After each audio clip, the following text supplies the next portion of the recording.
When we get to an age where we finally are at a place where we are a senior leader, we're ready to be senior leaders, or we have become a senior leader, this is what happens.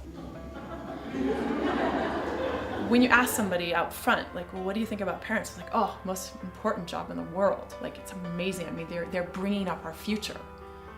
So like, we should be elevating parents. But if you go in and then kind of say, awesome, I know I'm so important and I've really been doing amazing things for our community and our world. Now, can I have a job? Like, I'd like to come back to be employed right now.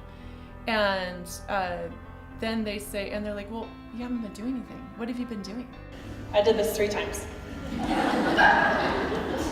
And it kind of rocks your world just a little. So guess what? I was out for 10 years. One of the worst things a career coach ever said to me, he said, just put in 1 line in your resume explaining what you've been doing for the last 10 years. I wanted to reach across the desk and strangle him and say, can you explain 10 years of your life in 1 line? But it's difficult to believe in your own value if no one else sees it. The skill set that they developed is valuable. There's value in it. And that's what I want to tell my parents, that's what I want to tell anybody who's career transitioning, is to look at the skills that you've developed and see how is it relevant to the business that you're trying to get into. Oh, gentle, gentle, gentle. Really, it's no different than anybody else shifting careers. The Gen X generation, we're in this place where we have literally been torn, and we've been brought up to believe we can be anybody that we want to be and that we should. And we've been brought up by parents like my mom who are like, oh, I always wanted to be a scientist, or I always wanted to be an architect. And so you can go do that, you go live those dreams.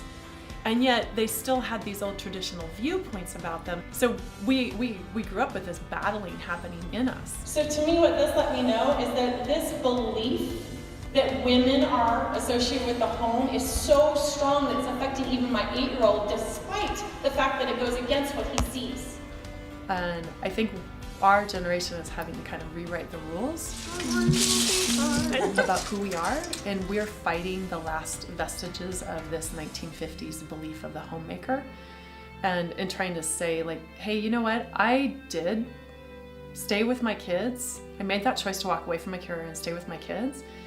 But I also was brought up to believe in my ability to do anything and to be a critical thinker and a problem solver. So these are all the ways that I'm affecting my community and I'm getting involved.